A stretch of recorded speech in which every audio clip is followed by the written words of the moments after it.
Tonight on KPBS Evening Edition, an update on family separations at the southern border. A full report on what happened in court today and how many asylum-seeking parents remain apart from their children. Plus, the number of seniors living on the streets is growing. What's causing the increase? A push to designate City Heights as a cultural destination, the community's progress so far. KPBS Evening Edition starts right now.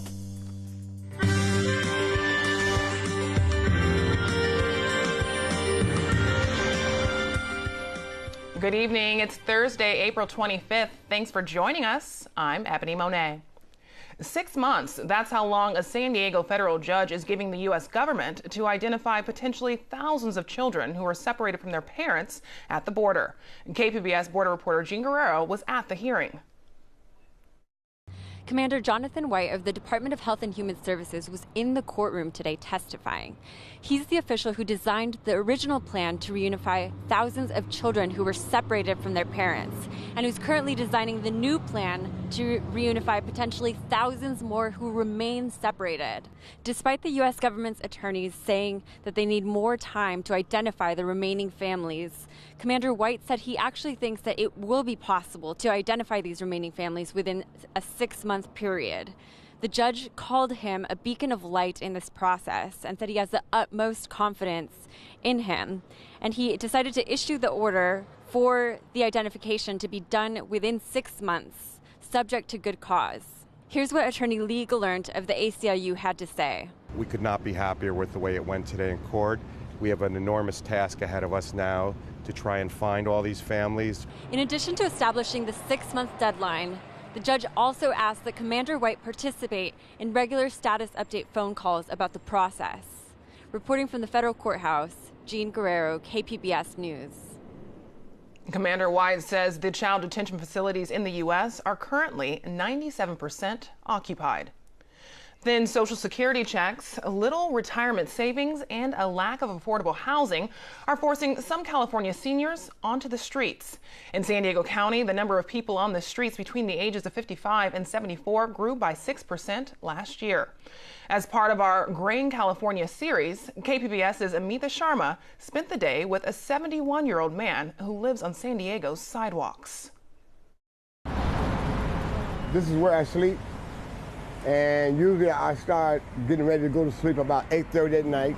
After a night sitting up against the front of San Diego's Senior Wellness Center, he's stiff. And this is my problem right here, trying to get up with 2 bad knees. I had 2 surgeries, 2 knees replaced and 2 hips, and being cold all night doesn't help it. He says he spends most of the night winking and blinking. Can't sleep solid because I don't want to get my throat cut. I lost a friend out here who got stabbed to death. He points to his cane, his only defense. Then he walks 8 blocks through other homeless encampments to a nearby deli to use the bathroom. Sammy, remember I told you that movie I was making? Carl seems to know everybody here. He's in his element. And this is a nice guy. He feeds me, he gives me a cup of coffee, and let me put the lottery when I got $1. Most days, he gets on the bus. It comes my 2:15. Going to me. So you're getting on the bus now. What are you going to do? Usually I get on the bus, I go to sleep. He takes the bus back to the Senior Wellness Center for lunch. This is how it goes, except on Saturdays and Sundays. Afterwards, he shares his deepest wish. And I feel better inside of a place where I got a key where I can lock myself in at night. I don't like being out there in the street like that. And when it rained that last week, oh man, it was rough. Carl says he wound up on the streets after the death of his second wife. He says he got booted from Section 8 housing for subletting to a felon. And I didn't read the small print. I became homeless as of August 26, 2015. Carl says he keeps trying to find a new place, but there are few options in California for relatively healthy homeless seniors. Then I find out you gotta be cuckoo for Cocoa Puffs to get in there. I'm not gonna play crazy. I'm not crazy, I'm broke. I'm homeless. There are days, he says, when this existence is overwhelming. I've been up and down, but mostly up. I was explaining that when the weather's nice, my pain is not that bad. But when it's cold outside, I'm cold. And I've been living on the streets out here in front of this building a while. Money does not stretch 30 days when you only get $800. He says he knows other homeless seniors who've killed themselves out of desperation. You commit suicide, that's a coward's way out. Carl is optimistic. He's working with a pro bono lawyer to try to convince the Teamsters Union he's entitled to a pension from his truck driving days. Meanwhile, he says he trudges along. My plans are to continue to pray and hope. On this day, Senior Wellness Center worker Tim Ruiz hands Russell a bag of food and new clothing and encouragement. Hang in there, Carl. Don't give up. I can't. My mother had 13 kids. I'm second to the oldest. Mama taught us how to survive. Amita Sharma. Thank you. I'll see you later. Take care. KPBS News. This story is part of our statewide California Dream collaboration. You'll find more stories at kpbs.org/stream. Flu cases decline for the 4th straight week, but the death toll rises to 67. According to county health officials, 3 more people died from the flu last week. They were between the ages of 55 and 96, all had pre-existing medical conditions. At this time last year, there were more than 300 flu deaths. Also, there have been 9,000 flu cases this season compared to 20,000 last year. While flu cases continue to drop, influenza is still making people sick. Officials urge everyone older than 6 months old to get vaccinated. Students from USC have been working in City Heights to see if the community can be awarded a California Cultural District certification. KPBS reporter Priya Sridhar tells us what it takes. When you walk around City Heights, it's clear that the neighborhood is vibrant, full of diversity and culture, food and art. And that's why local leaders here think it's time their community gets a California Cultural District certification from the California Arts Council. Our primary interest is from an economic development perspective for branding and recognition. Additionally, we're really interested in the preservation elements that could be leveraged from that so that we can preserve our culture and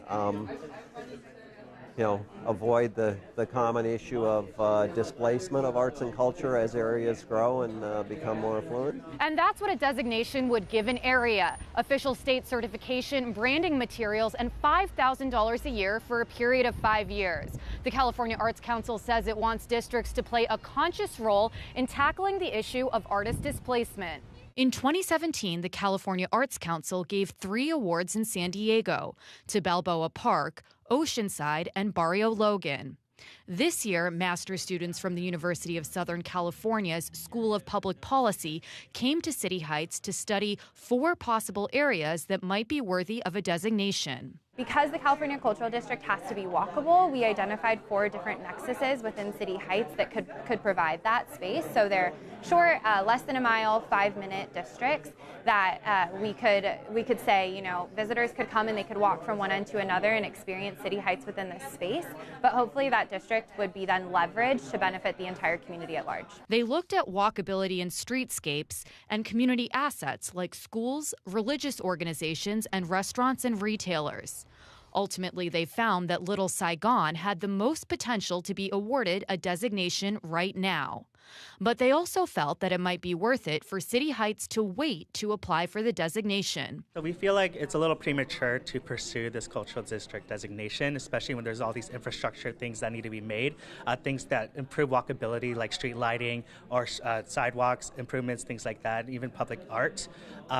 So there's a lot of things that we wanted to suggest for City Heights. City Heights leaders say they haven't decided what to do with the recommendations just yet.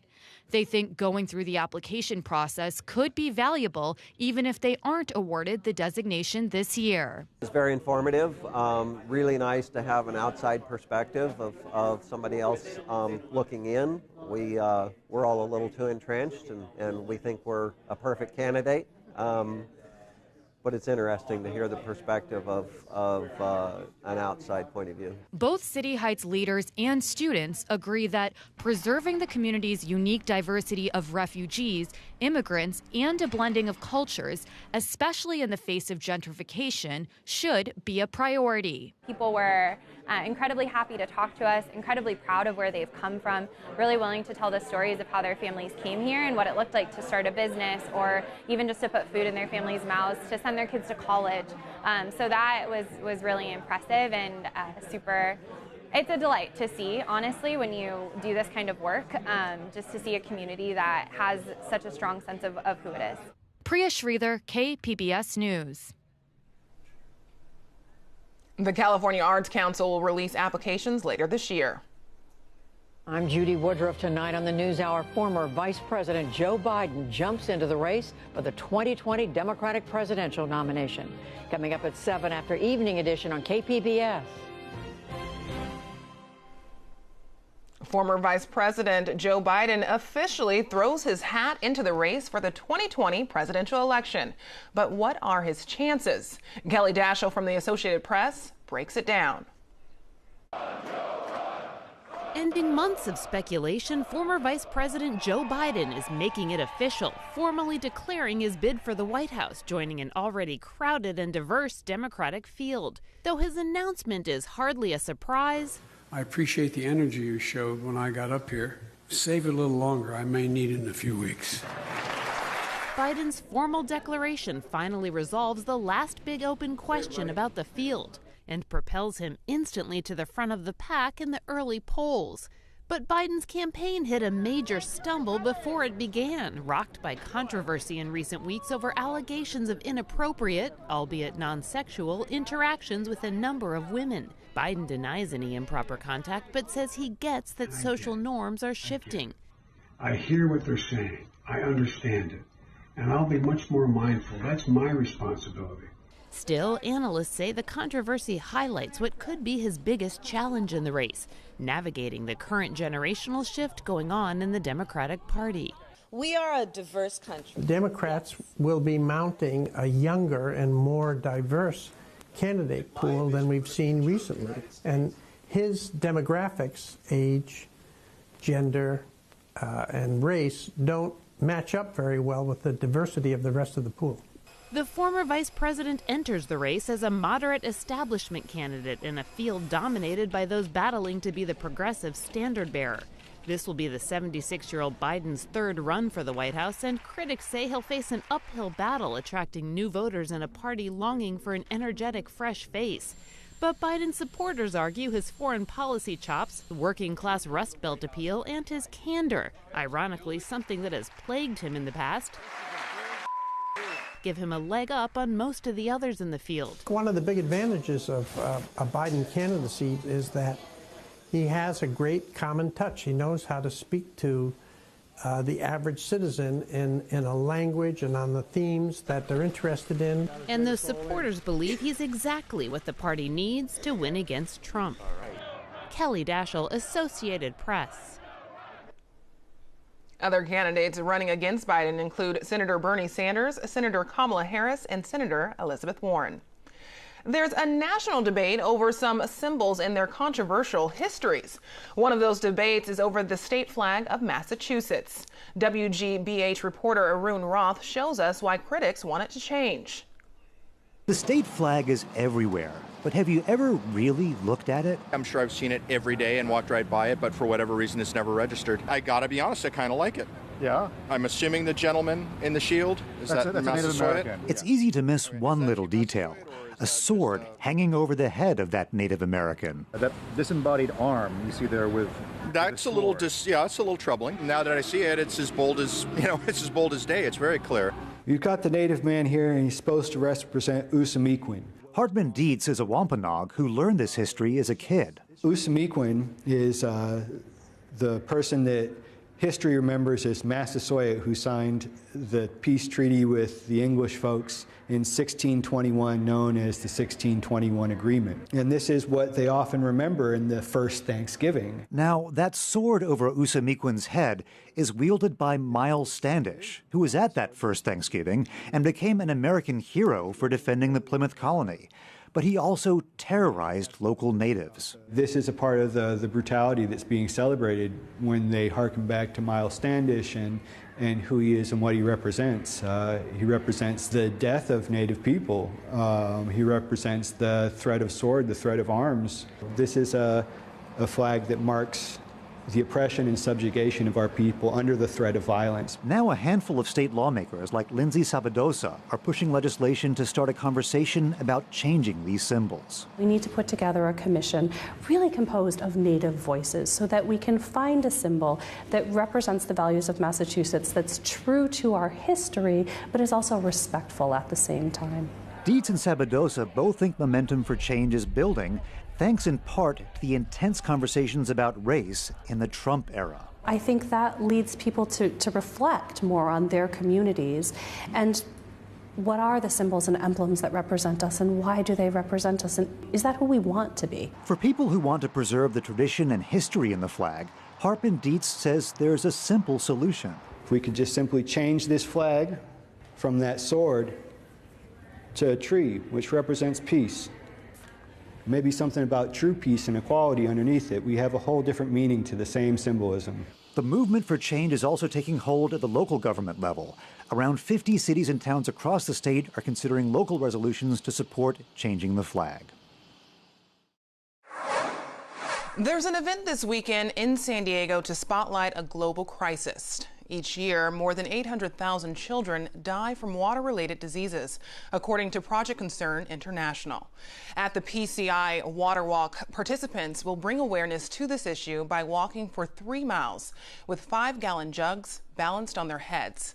Joining us now is Afamo Musa, one of the women who are participating in this weekend's event. Welcome. Thank you. So, Famo, can you tell us, what does this event mean to you? To me, it's a way to contribute to, since I don't have the resources or the money to donate, I donate my time and then I go there, talk about my experience working for water since I was 5 years old. So it's a way to pay back, I guess. So can you talk to me about the significance of the 5-gallon jugs being balanced on the participants' heads? So when you're walking for water, you have to work for 8 miles, 6 miles, 5 miles. Sometimes the water closest to you gets shut off, so you have to find it elsewhere, and elsewhere is usually far away. So when you go there and you get your water, you don't want to be doing that over and over again. So you have to carry a lot of water that will be enough for your family for one trip. So you would be holding 2 gallons in your hands, one that's round that you could push, and then one on your head. The more you could carry, the more water you have, and then you wouldn't have to go back to go get more water, and then it will last longer. And I understand that you've been here in the States for about 10 years, but 15 years, excuse me. So prior to that, can you talk about your experience before moving to San Diego? Before moving to San Diego, I lived in Kakuma refugee camp located in Kenya, where I wasn't allowed to go to school because I was a girl. So as a young girl, I learned to do chores. I learned to cook, to go get water, to go get firewood, to help my younger sisters. We are 5 girls in the family, and I am the second oldest. So I had to learn to help my mother take care of my younger sisters. So my reality was getting water and helping my mother take care of my younger sisters. So at 5 years old, and you're traveling with the responsibility to bring back fresh water to the family, what is this water used for? Just talk about the significance, because maybe we don't even appreciate just the value. Water is used in daily basis. We use it to bathe, we use it to cook, we use it to decorate the house because the house is made of wood and mud, so you need water for you to have mud to fix your house, basically. So it's necessity that we use almost every day. So we use it for basically what we use it right now, but we don't have the luxury of just turning on the tap. We have to go get it from somewhere else and then think about the way you use it so you can have more, so it will last longer. And if not for this responsibility, what else would you be able to do? there's no many options, especially in the refugee camp where nobody asks you what do you want to be when you grow up. They already decided your role was already based on your gender. By the day you're born, you already know what you're going to be. You're going to be a caretaker, you're going to be a wife, and you're going to have kids. You have no other option. So you have no choice but to learn how to do chores and how to get water. So by participating this Sunday, what are you hoping to achieve? By participating, I'm hoping to achieve to do the reach out so more people will show up. And then while we're doing Walk for Water, people would understand why they're doing Walk for Water, why they're walking for water, and what it signifies and what people are going through right now, to make it real for them, basically. And then for them to donate. Once they donate, people could have water close to them so that they wouldn't have to walk 8 miles to go get water, and then they would have more time to do other things. Even if they can't go to school, they might want to try to learn for themselves and do other things instead of focusing on just getting water that's far away. Thank you so much. And the 2019 Water Walk is this Sunday, April 28th at 9 a.m. at Tecolote Shores in Mission Bay, San Diego. It's almost the weekend, but will this warm weather be sticking around? Meteorologist Dajia Swad has our forecast. As we continue through tonight, low clouds going to build on in for San Diego. Many coastal areas dropping down to 59 here in San Diego tonight. If you're out towards Oceanside, in the lower 50s, also looking at clouds for you. We are under the influence of high pressure, but that high pressure will continue to weaken as we track out an upper level low that will press its way in as we head into next week. But as of now, just watching clouds near the coast as you head back into Borrego Springs. Clear skies, low 67, 49 in Mount Laguna. Also not worried about cloudy conditions. Tomorrow, very warm as we head into the desert. It's going to feel comfortable at the coast. We'll top it off in the lower 70s for San Diego as well as Oceanside. Still going to be looking at cloudy skies at the coast, and we'll continue to see that cloud layer move into the valleys as well as we continue not only for Friday but into Saturday as well as Sunday. Borrego Springs, it is warm out there, 99 degrees. Stay hydrated and don't forget the sunscreen. 70 for tomorrow's high in Mount Laguna. And looking at sun and clouds mixing. Now this weekend, still relatively warm and dry across the southwest as a whole. But as we move into San Diego specifically, especially near the coast, we're going to notice temperatures cooling down slightly. So no longer in the 70s, going into the upper 60s for your highs, or rather going down into the upper 60s for your highs. Low clouds likely Saturday, and then we'll be looking at a better chance for some sunshine Sunday. But for Monday, that's when we track out our upper level low. That'll bring the chance for some shower activity at the coast, topping off at 67. Also going to see that same pattern inland.